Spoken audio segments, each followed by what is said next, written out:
പുതുതായി അധികാരത്തിൽ വന്നിരിക്കുന്ന വി.ഡി. സതീശൻ സർക്കാരിൻ്റെ ഏറ്റവും വലിയ ഒരു പദ്ധതിയായിട്ട് വരുന്നത് ഈ വനിതകൾക്കുള്ള സൗജന്യ യാത്ര, അതായത് KSRTCയിൽ സൗജന്യ യാത്രയാണ്. ഇത് ശരിക്കും ഇപ്പോൾ വലിയ ചർച്ചയായിട്ട് നടക്കുകയാണ്. അപ്പോൾ അതിനിടയ്ക്ക് വരുന്ന അതായത് LDFകാരുടെ ഒരു വിമർശനം എന്ന് പറഞ്ഞു കഴിഞ്ഞാൽ ഇതൊരു പറ്റിക്കൽ ഗ്യാരണ്ടി, അതായത് ഇന്ദിരാ ഗ്യാരണ്ടി എന്ന് പറഞ്ഞ പദ്ധതി തന്നെ അല്ലെങ്കിൽ വാഗ്ദാനങ്ങളെല്ലാം തന്നെ ഒരു പറ്റിക്കൽ ഗ്യാരണ്ടി എന്നാണ് പറയുന്നത്. ഇന്ദിരാ ഗ്യാരണ്ടിക്ക് പകരം പറ്റിക്കൽ ഗ്യാരണ്ടി. അപ്പോൾ ഇത് ശരിക്കും പറഞ്ഞു കഴിഞ്ഞാൽ അതെന്താ കാരണം അവർ പറയുന്നത് വെച്ചാൽ സ്ത്രീകൾക്ക് എല്ലാ ബസ്സിലും സൗജന്യ യാത്ര എന്ന് പറഞ്ഞിട്ട് ഇപ്പോൾ 100 ദിവസത്തേക്ക് മാത്രം എന്ന് മാത്രമല്ല ഈ ഓർഡിനറി ബസ്സുകളിൽ മാത്രമേ ഇത് നടത്തുന്നുള്ളൂ എന്നുള്ളൊരു ഇതാണ് അവർ മുന്നോട്ട് വയ്ക്കുന്നത്, അതായത് വിമർശിക്കുന്നത്. അപ്പോൾ വി.ഡി. സതീശൻ സർക്കാർ ജനങ്ങളെ വഞ്ചിച്ചു അല്ലെങ്കിൽ സ്ത്രീകളെ വഞ്ചിച്ചു എന്നാണ് പറയുന്നത്. അത് എന്താ ശരിക്കും പറഞ്ഞാൽ ഇതൊരു വഞ്ചനയാണോ? എങ്ങനെയാണ് പറയുന്നത്? അല്ല, ഒരിക്കലും വഞ്ചനയാണെന്ന് പറയാൻ കഴിയില്ല. KSRTC ബസ്സിൽ സ്ത്രീകൾക്ക് സൗജന്യ യാത്ര എന്നാണ് പറഞ്ഞത്. പക്ഷെ പ്രഖ്യാപിക്കുന്ന സമയത്ത് മാനദണ്ഡങ്ങളൊന്നും പ്രഖ്യാപിച്ചിരുന്നില്ല. അത് ഏത് തരം സ്ത്രീകളാണെന്ന് അല്ലെങ്കിൽ ഏത് ബസ്സാണെന്നുള്ള മാനദണ്ഡമൊന്നും പ്രഖ്യാപിച്ചിരുന്നില്ല. KSRTC ബസ്സിൽ സ്ത്രീകൾക്ക് സൗജന്യ യാത്ര. പക്ഷെ കേരളത്തിന് ഏറ്റവും കൂടുതൽ ആശങ്ക ഉണ്ടായിരുന്ന, മുന്നോട്ട് വെച്ച ഇന്ദിരാ ഗ്യാരണ്ടിയിൽ ഏറ്റവും ആശങ്ക ഉണ്ടായിരുന്ന പദ്ധതി എന്ന് പറയുന്നത് KSRTC ബസ്സിൽ നഷ്ടത്തിൽ നിന്ന് നഷ്ടത്തിലേക്ക് പോയിക്കൊണ്ടിരിക്കുന്ന KSRTCയിൽ എങ്ങനെയാണ് സ്ത്രീകൾക്ക് സൗജന്യ യാത്ര നൽകുന്നത് എന്നാണ്. ഒരുപക്ഷെ ഇത് നടത്താതെ പോയാൽ അല്ലെങ്കിൽ ഓർഡിനറി ബസ്സിൽ പോലും നടത്താൻ പറ്റാത്ത ഒരു സാഹചര്യം എന്നാൽ കേരളത്തിൽ വലിയ പ്രതിഷേധം സ്ത്രീകളുടെ ഭാഗത്തു നിന്ന് തന്നെ ഉണ്ടാകും. കാരണം സ്ത്രീ വോട്ടർമാരെ സ്വാധീനിച്ചതുപോലെയും ഈ ഒരു പദ്ധതി തന്നെയാണ്.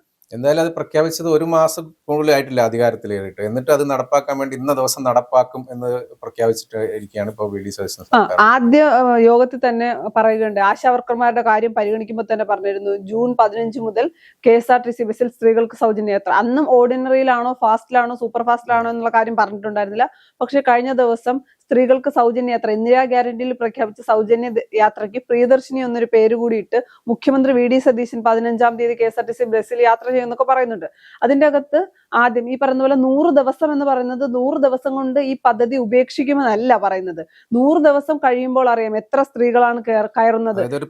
പഠിക്കാൻ വേണ്ടിയിട്ട് ഒരു കാലഘട്ടമായിട്ടാണ് പറയുന്നത്. ഇത് എങ്ങനെ നടപ്പിലാക്കുക, ഇനി ഇത് എങ്ങനെ മാറ്റം വരുത്തണം എന്നൊക്കെ ഉള്ള ഒരു സമയം ടൈം പീരീഡ് ആണ് ഈ 100 ദിവസം. 100 ദിവസം എന്ന് പറയുന്നത് ഇപ്പൊ മലബാർ മേഖലയിലൊക്കെ ഓർഡിനറി ബസ്സുകളുടെ സർവീസുകൾ കുറവാണ്, അല്ലെങ്കിൽ ഓർഡിനറി ബസ്സുകൾ കുറവാണ്. ഇപ്പൊ തിരുവനന്തപുരം ജില്ല എടുക്കുമ്പോൾ തിരുവനന്തപുരം ജില്ലയിലുള്ള എനിക്ക് തോന്നുന്നു ഏറ്റവും കൂടുതൽ KSRTC ഓർഡിനറി സർവീസ് ഉള്ള തിരുവനന്തപുരം ജില്ലയ്ക്കകത്താണ്. അപ്പൊ തിരുവനന്തപുരം ജില്ലയിലെ സ്ത്രീകൾക്ക് കിട്ടുന്ന അത്രത്തോളം ഗുണം മലബാർ ജില്ലകളിലേക്ക് കിട്ടില്ല എന്ന് പറയുമ്പോൾ ഗതാഗത വകുപ്പ് മന്ത്രി തന്നെ പറയുന്നുണ്ട് 100 ദിവസം നമുക്ക് മുന്നോട്ട് പോകാം. 100 ദിവസം കഴിയുമ്പോൾ എത്രത്തോളം സ്ത്രീകളാണ് ഈ ബസ്സിൽ കയറുക എന്ന് പറയുന്നത്, അല്ലെങ്കിൽ എന്തൊക്കെ മാറ്റങ്ങളാണ് കൊണ്ടുവരാൻ കഴിയുന്നത് എന്ന് നമുക്ക് പരിശോധിക്കാമെന്നാണ് ഗതാഗത മന്ത്രി അടക്കം പറയുന്നത്. അപ്പൊ 100 ദിവസം കൊണ്ട് പ്രധാനമായിട്ട് ആരോപിക്കുന്ന ഒരു കാര്യം എന്ന് വെച്ചാൽ ഈ 100 ഓർഡിനറി ബസ്സുകൾ എന്ന് പറയുമ്പോൾ ഈ 1000 ബസ്സുകളാണ് ഉള്ളതെങ്കിൽ അതിൽ ഭൂരിഭാഗവും തിരുവനന്തപുരം, കൊല്ലം ജില്ലകളിലാണുള്ളത്. മറ്റുള്ള ജില്ലകൾക്ക് ഇത് തീരെ പ്രായോഗികമാകില്ല, അല്ലെങ്കിൽ അവർക്കുള്ള ഇതിന്റെ ആനുകൂല്യം ലഭിക്കില്ല എന്നുള്ളതാണ് അവർ എടുത്തു പറയുന്ന ഒരു സംഭവം. അല്ല, അത് സ്ത്രീ വോട്ടർമാരടക്കം പറയുന്നുണ്ട്, അല്ലെങ്കിൽ സ്ത്രീകളടക്കം പറയുന്നുണ്ട്. മലബാർ മേഖലയിലൊക്കെ അല്ലെങ്കിൽ വടക്കൻ ജില്ലകളിലൊക്കെ KSRTC ബസ് സർവീസ് കുറവാണ്, പ്രത്യേകിച്ച് ഓർഡിനറി സർവീസ് കുറവാണ്. എന്ന് വെച്ചാൽ തീരെ ഇല്ല എന്നല്ല, പക്ഷെ കുറവാണ്.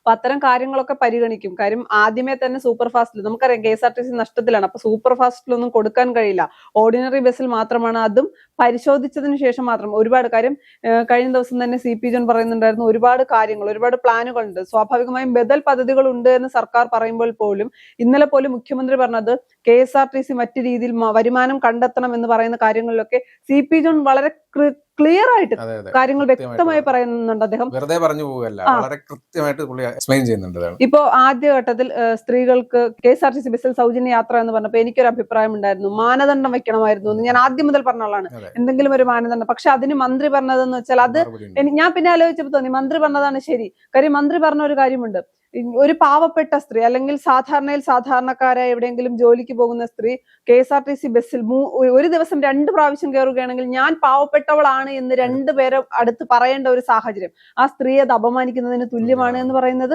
അത് ശരിയായിട്ടുള്ള കാര്യമാണ്. അപ്പൊ എല്ലാ സ്ത്രീകളെയും പരിഗണിക്കുക, വേർതിരിവ് വേണ്ടെന്ന് തന്നെയാണ് സർക്കാർ ഇപ്പോഴും തീരുമാനിച്ചത്.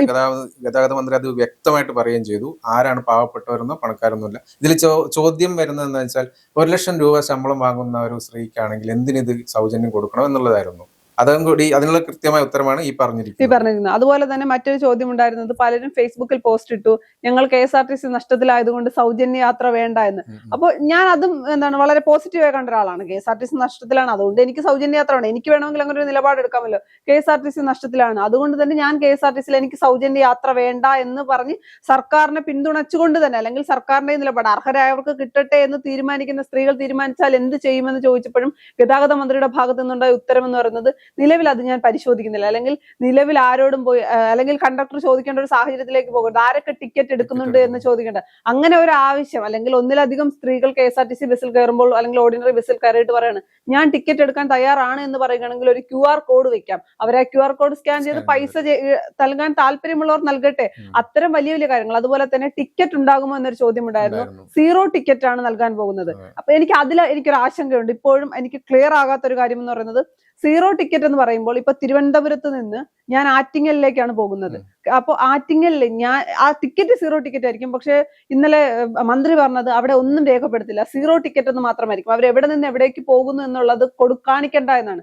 പക്ഷെ എന്റെ ഒരു അഭിപ്രായത്തിൽ തിരുവനന്തപുരത്ത് നിന്ന് ഞാൻ കയറി ആറ്റിങ്ങലേക്കാണ് ഞാൻ പോകുന്നതെന്ന് സ്ഥലം കാണിക്കണം. കാണിച്ചാൽ മാത്രമായിരിക്കും അത് സൂപ്പർ ഫാസ്റ്റിലേക്കൊക്കെ വ്യാപിപ്പിക്കേണ്ട ആവശ്യമുണ്ട്, അല്ലെങ്കിൽ മാറ്റുമ്പോൾ അത് ബുദ്ധിമുട്ടാകുമോ എന്നുള്ള കാര്യം. എനിക്കൊന്ന് അവിടെ സർക്കാരിന് വീഴ്ച പറ്റി, അല്ലെങ്കിൽ അതെല്ലാം ചർച്ച നടക്കുന്നതേ ഉള്ളൂ എന്ന് പറയുന്നുണ്ട്. 0 ടിക്കറ്റ് മാറ്റി എടുക്കുമായിരിക്കും ചിലപ്പോൾ, ഇത് പ്രാബല്യത്തിൽ വരുമ്പോൾ അല്ലെങ്കിൽ ഇത് നടപ്പിലാക്കുമ്പോൾ എന്തൊക്കെ മാറ്റങ്ങൾ വരുത്തണം എന്നുള്ളത് പരിശോധിക്കാൻ.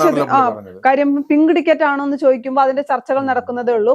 ടിക്കറ്റിന് 13 പൈസ ചെലവാകും സർക്കാരിന്റെ കയ്യിൽ നിന്ന്, 13 പൈസ, അല്ലെങ്കിൽ കോർപ്പറേഷന്റെ ഭാഗത്ത് നിന്ന് 13 പൈസ ചെലവാകും. അപ്പൊ വേണമെങ്കിൽ നമുക്ക് അതിന്റെ പിന്നിൽ പരസ്യം കൊടുക്കാൻ ഒരു ഓപ്ഷൻ പോലും സർക്കാർ മുന്നോട്ട് വെക്കുന്നുണ്ട്. അതുപോലെ തന്നെ പറയുന്നത്, ഇപ്പൊ ഏതെങ്കിലും ഒരു സ്ഥാപനത്തിന്, അത് മാധ്യമ സ്ഥാപനമാകാം അല്ലെങ്കിൽ കമ്പനികളാകാം, അവർക്ക് ബസ് സ്പോൺസർ ചെയ്യുകയാണെങ്കിൽ അവരുടെ പരസ്യം ആ ബസ്സിൽ നൽകാൻ കഴിയും. അങ്ങനെ ഒരുപാട് കാര്യങ്ങൾ പറഞ്ഞിട്ടുണ്ട് പണ്ട് കഴിഞ്ഞ സർക്കാർ. അതുപോലെ ഞാൻ ഏറ്റവും എടുത്തു പറയാൻ, അല്ലെങ്കിൽ ഏറ്റവും എനിക്ക് ഗതാഗത മന്ത്രി പറഞ്ഞാൽ ഇഷ്ടം തോന്നിയൊരു കാര്യം, സാധാരണ ഒരു പുതിയ സർക്കാർ വരുമ്പോൾ കഴിഞ്ഞ സർക്കാർ ചെയ്ത എല്ലാ കാര്യങ്ങളെയും ഇല്ലാതാക്കിക്കൊണ്ട് പുതിയ നയങ്ങൾ കൊണ്ടുവരുന്ന, അങ്ങനെയല്ല. കഴിഞ്ഞ സർക്കാരിന്റെ ഗ്രാമവണ്ടി നല്ല പ്രോജക്റ്റ് ആയിരുന്നു. ഞങ്ങൾ ഗ്രാമവണ്ടി നിലനിർത്തുന്നു, വണ്ടി ഞങ്ങൾ നൽകും, ഡീസൽ പഞ്ചായത്ത് അടിക്കട്ടെ, അതുപോലെ ഗ്രാമവണ്ടി 500 വണ്ടിയോളം ആക്കിയിട്ട് നഗരവണ്ടി കൂടി. അങ്ങനെ KSRTC നിലവിലെ സാഹചര്യത്തിൽ KSRTCയിൽ സ്ത്രീകൾക്ക് സൗജന്യ യാത്ര നൽകുമ്പോൾ CP ജോൺ പറയുന്ന കാര്യങ്ങൾ കേരളത്തിന് പ്രതീക്ഷ നൽകുന്നത് തന്നെയാണ്. എനിക്ക് ആദ്യം വലിയ ആശങ്ക ഉണ്ടായിരുന്നു. ഏറ്റവും പരാജയപ്പെട്ട, ഞാൻ ഒരു പ്രാവശ്യം പറയുകയും ചെയ്തു, ഇങ്ങനെ KSRTCയിൽ സ്ത്രീകൾക്ക് സൗജന്യ യാത്ര നൽകി ഏറ്റവും പരാജയപ്പെട്ട മന്ത്രിയായി CP ജോൺ മാറുമോ എന്നൊരു ആശങ്ക ഉണ്ടായ സാഹചര്യത്തിലാണ് ഇദ്ദേഹം വളരെ കൃത്യമായി കാര്യങ്ങൾ പറയുന്നത്. അഭിമുഖം കണ്ടു കഴിഞ്ഞാൽ, ആര് കണ്ടു കഴിഞ്ഞാൽ അവർക്ക് ഒരു വ്യക്തമായ ധാരണ മന്ത്രിക്ക് ഉണ്ട് എന്നുള്ളത് നമുക്ക് മനസ്സിലാക്കും ആ ഒരു അഭിമുഖത്തിലൂടെ. അപ്പൊ കാരണം കൃത്യമായിട്ട് എല്ലാ കാര്യങ്ങളും ചോദ്യങ്ങൾക്ക് ഉത്തരം പറയുന്നുണ്ട്. അതുകൊണ്ട് അവർക്കൊരു ധാരണ ഉണ്ട് ഇതുകുറിച്ച്. അതുകൊണ്ട് തന്നെ വേറൊരു കാര്യം എന്ന് വെച്ചാൽ, ഈ LDF സർക്കാർ അല്ലെങ്കിൽ LDF അനുകൂലികൾ ഇതിനെ ഒരുപക്ഷെ എതിർക്കാൻ കാരണം എന്ന് വെച്ചാൽ, ഇത് UDF സർക്കാരിന്റെ ഏറ്റവും വലിയൊരു പദ്ധതിയാണ്. അതായത് ഒരുപക്ഷെ ഇത് ജനോപകാരപ്രദമായ ഏറ്റവും വലിയൊരു പദ്ധതിയായിരിക്കും. അപ്പൊ ആ പദ്ധതി ഒരുപക്ഷെ ക്ലിക്കാവും. അപ്പൊ ആ ക്ലിക്ക് ആകുമ്പോൾ എന്തായാലും തിരിച്ചടിയാവുന്നത് LDF അനുകൂലികൾക്ക്. അതുകൊണ്ട് ആ ഒരു വിരൽ പിടിച്ചുള്ള ഇതുകൊണ്ടാണോ അവർ കാണിക്കുന്നത്? അല്ല, അങ്ങനെയും നമുക്ക് കണക്കാക്കാം. കാര്യം സ്ത്രീകൾക്ക് മുന്നോട്ട് വെച്ച ഇന്ദിരാ ഗ്യാരണ്ടി എന്ന് പറഞ്ഞ് മുന്നോട്ട് വെച്ച ഏറ്റവും ആശങ്കയുള്ള പദ്ധതി തന്നെ ആദ്യം നടപ്പിലാക്കുന്നു 15-ന്. ഈ പറയുന്ന മാനദണ്ഡങ്ങളൊന്നും പ്രഖ്യാപിച്ചില്ല എന്ന് പറയുന്നത് സത്യമാണെങ്കിൽ പോലും ഓർഡിനറി ബസ്സിൽ നൽകുന്നു. പിന്നെ എനിക്ക് മനസ്സിലായത്, അല്ലെങ്കിൽ എനിക്ക് തോന്നുന്നത്, കേരളമാണ് ആദ്യം കുറച്ച് ദിവസം, ആദ്യം 2 ആഴ്ചയൊക്കെ എല്ലാവരും ഓർഡിനറി ബസ്സിൽ കയറും. പിന്നെ ഇത് ഓർഡിനറി ബസ് കാത്തു നിന്ന് കയറുന്ന ഒരു രീതിയിലേക്ക്, അല്ലെങ്കിൽ അത്രയും സാധാരണക്കാരായ ആളുകൾ മാത്രമേ ഇതിന് ഡിപ്പെൻഡ് ചെയ്യുമെന്നാണ് എനിക്ക് തോന്നുന്നത്. അതുപോലെ തന്നെ പെട്ടെന്ന് ഈ പ്രൈവറ്റ് ബസ് മേഖല ഇത് ബാധിക്കുമെന്ന് പറയുമ്പോൾ പോലും CP ജോൺ പറയും, നമുക്ക് നോക്കാം, ആദ്യത്തെ 2 ആഴ്ച അല്ലെങ്കിൽ ആദ്യത്തെ 1 മാസം കഴിയട്ടെ, അപ്പൊ എന്താണോ വേണ്ടത് അത് നമുക്ക് ചെയ്യാമെന്നാണ് പറയുന്നത്. പ്രൈവറ്റ് ബസ് അസോസിയേഷൻ അല്ലെങ്കിൽ അവരെ തള്ളി മാറ്റുന്ന രീതിയിലല്ല, അവർക്ക് എന്താണ് പറയാനുള്ളതെന്ന്, അവർക്ക് ഇത് എങ്ങനെ ബാധിക്കുന്നുള്ളത് നമുക്ക് പഠിച്ചതിന് ശേഷം അതിനനുകൂലമായിട്ടുള്ള ഒരു നടപടി സ്വീകരിക്കാമെന്നുള്ള വ്യക്തമായിട്ട് പുള്ളി പറയുന്നുണ്ട്. അതുപോലെ തന്നെ കേരളത്തിൽ ഇപ്പോൾ ധവളപത്രം സഭയിൽ VD സതീശൻ വെച്ചു, കേരളത്തിന്റെ സാമ്പത്തിക സ്ഥിതി എന്താണെന്ന്. ഇപ്പൊ CP ജോൺ പറയുന്നു, ഏറ്റവും കുറഞ്ഞത് 2-2.5 മാസത്തിനുള്ളിൽ KSRTCക്ക് വേണ്ടി ഒരു ധവളപത്രം, KSRTC ഉണ്ടായ അല്ലെങ്കിൽ KSRTC തുടങ്ങിയ കാലം മുതൽ ഇന്നീ നിമിഷം വരെ KSRTC ഏത് അവസ്ഥയിലൂടെയാണ് പോകുന്നതെന്ന്, അത് ഒരു തരത്തിൽ, അല്ലെങ്കിൽ എന്താണ് KSRTCയുടെ അവസ്ഥ എന്ന് സാധാരണക്കാരായ ജനങ്ങൾ അറിയണമെന്ന് മനസ്സിലാക്കിക്കൊണ്ട് എന്തൊക്കെ മാറ്റങ്ങൾ വരുത്തണമെന്ന് മുന്നിൽ കണ്ടുകൊണ്ട് തന്നെയാണ് ഗതാഗത വകുപ്പ് മന്ത്രി ഇത്തരം കാര്യങ്ങളൊക്കെ പറയുന്നത്. പക്ഷെ ആദ്യത്തെ ആശങ്കയിൽ ചെറിയൊരു ആശ്വാസം ഉണ്ട് എന്ന് പറയേണ്ടി വരും. അല്ലെങ്കിൽ ആദ്യം മുഴുവൻ ആശങ്കയായിരുന്നു, ഇത് നടപ്പിലാകുമോ, ഇത് ഫ്ലോപ്പ് ആകുമോ, KSRTC നഷ്ടത്തിൽ നിന്ന് നഷ്ടത്തിലേക്ക്. ചേട്ടൻ ആദ്യം സൂചിപ്പിച്ചതുപോലെ ഇത് വിജയിക്കുകയാണ് എങ്കിൽ UDF സർക്കാരിന്റെ ഏറ്റവും വലിയ വിജയമായിരിക്കും. ഇത് പരാജയപ്പെടുകയാണെങ്കിൽ ഈ സർക്കാരിന്റെ ഏറ്റവും വലിയ പരാജയവുമായിരിക്കും. അപ്പൊ എടുത്തു ചാടി ഒരു തീരുമാനം എടുത്തതാണ്, അല്ലെങ്കിൽ തെരഞ്ഞെടുപ്പിനെ സ്വാധീനിക്കാൻ വേണ്ടി വെറുതെ കാട്ടിക്കൂട്ടിയതാണോ എന്നുള്ളൊരു ചോദ്യമൊക്കെ നിലനിൽക്കുന്നുണ്ടല്ലോ. ഒരുപക്ഷെ 100 ദിവസത്തേക്കും അല്ലെങ്കിൽ ഓർഡിനറി ബസ്സുകളിൽ ആദ്യം നടപ്പിലാക്കാമെന്നുള്ളൂ. അത് എങ്ങനെയുണ്ടെന്ന് നോക്കിയത് ശേഷം അത് 100 ദിവസം നോക്കിയതിനു ശേഷം മറ്റുള്ളതിലേക്ക് വ്യാപിക്കണോ വേണ്ടോ എന്നുള്ളത് തീരുമാനിക്കാന്നുള്ള ഒരു നിലപാട്. അതുപോലെ തന്നെ KSRTCയെ സംബന്ധിച്ചിടത്തോളം KSRTC എന്ന് പറയുന്നത് നിലവിലെ സാഹചര്യത്തിൽ മന്ത്രിയും KSRTC ഡിപ്പോ അല്ലെങ്കിൽ വകുപ്പ് ഹെഡ്ക്വാർട്ടേഴ്സ് മാത്രമാണ് KSRTCയുമായി ബന്ധമുള്ളത്. അത് മാറ്റി ഒരു ജില്ല എടുക്കുകയാണെങ്കിൽ അവിടുത്തെ MLAക്കും MP ക്കും അവിടുത്തെ മെമ്പറിനുൾപ്പെടെ, അല്ലെങ്കിൽ കോർപ്പറേഷൻ ആണ് എങ്കിൽ അത്തരം കോർപ്പറേഷനിലെ കൗൺസിലിനെ ഉൾപ്പെടുത്തിക്കൊണ്ട് മുന്നോട്ട് പോകാം. ഒരു ഡെവലപ്മെന്റ് KSRTC ഡെവലപ്മെന്റ് കമ്മിറ്റി രൂപീകരിക്കാം എന്നൊക്കെ പറയുന്നുണ്ട്. ഇതുവരെയും ഒരു സർക്കാരും മുന്നോട്ട് വെക്കാത്ത ആശയങ്ങളാണ്. ഇതൊക്കെ വിജയിക്കുമോ ഇല്ലേ എന്നുള്ളത് രണ്ടാമത്തെ കാര്യമാണ്.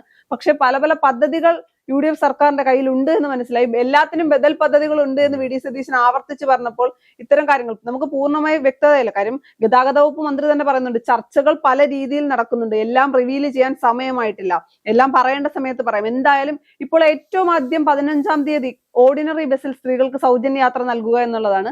പക്ഷെ ആരെയും തള്ളിക്കളയുന്നില്ല. ഇപ്പം സ്ത്രീകളുടെ ശാക്തീകരണത്തിനും സ്ത്രീകളുടെ ഉന്നമനത്തിനും വേണ്ടി ഞങ്ങൾ ഇങ്ങനെ ഒരു പദ്ധതിയുമായി മുന്നോട്ട് പോകുമ്പോൾ അതൊരിക്കലും പ്രൈവറ്റ് ബസ് മേഖലയെ തകർക്കാനല്ല, അല്ലെങ്കിൽ അത്തരം ആർക്കും ഒരു നെഗറ്റീവും ഉണ്ടാകാതെ തന്നെ കൊണ്ടുപോകാം എന്നാണ് ഗതാഗത വകുപ്പ് മന്ത്രി പറഞ്ഞുകൊണ്ടിരിക്കുന്നത്, ആവർത്തിച്ച് പറയുന്നത്.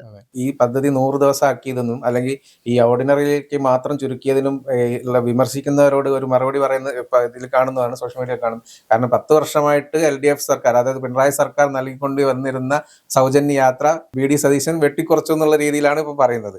അപ്പൊ അതുകൊണ്ട് എന്ത് തന്നെയായാലും ഇതൊരു വലിയ പദ്ധതിയാണ് എന്നുള്ളത് എല്ലാവർക്കും മനസ്സിലായി. കാരണം ഇത് സ്ത്രീകളെ ബാധിച്ചാണ്. എന്തായാലും കേരളത്തിൽ ഒരു വലിയൊരു വിപ്ലവം തന്നെ സൃഷ്ടിക്കുന്ന ഒരു തീരുമാനം തന്നെയാണ്. എന്തായാലും ഈ പദ്ധതി വിജയിക്കുകയാണെങ്കിൽ അത് UDF സർക്കാരിന്റെ ഏറ്റവും വലിയ വിജയവും, ഈ പദ്ധതി പരാജയപ്പെടുകയാണെങ്കിൽ ഈ സർക്കാരിന് കിട്ടാൻ പോകുന്ന ഏറ്റവും വലിയ തിരിച്ചടിയും. പക്ഷെ അതിനകത്ത് വേറെ കാര്യം, ഇത് മറ്റ് സംസ്ഥാനങ്ങൾ നടപ്പിലാക്കിയ രീതിയിലല്ല നടപ്പിലാക്കുന്നതിനുള്ള ഒരു പ്രത്യേക കാരണം. മറ്റ് സംസ്ഥാനങ്ങൾ ആധാർ കാർഡ് കാണിക്കണം, ഇവിടെ പക്ഷെ അങ്ങനെയൊന്നുമില്ല. ആർക്കും ട്രാൻസ്ജെൻഡേഴ്സിനും സ്ത്രീകൾക്കും സൗജന്യ യാത്ര എന്നാണ്. പിന്നെ അത് മാത്രമല്ല, അന്തര സംസ്ഥാന തൊഴിലാളികൾക്കും, അതായത് സ്ത്രീകളായിട്ടുള്ള ആർക്കും യാത്ര ചെയ്യാം. അത് അവർ മറ്റ് സംസ്ഥാനങ്ങളിലുള്ളവരാണെന്ന് വെച്ചിട്ട് അത് അവരെ മാറ്റി നിർത്തുന്ന ഒരു പരിപാടി, അങ്ങനത്തെ ഒരു രീതിയൊന്നും അല്ല. സ്ത്രീ ആയിരിക്കണം അങ്ങനെ മന്ത്രി എടുത്തു പറയുന്നുണ്ട്. അപ്പൊ എന്ത് തന്നെയാലും ഇതൊരു നല്ല പരിപാടി ആയിരിക്കും എന്ന് വിചാരിക്കാം. 15-ാം തീയതി തൊട്ട് നമുക്ക് ഇത് ഈ പരിപാടി എങ്ങനെയാവും എന്നുള്ളതൊക്കെ നമുക്ക് കണ്ടറിയാം.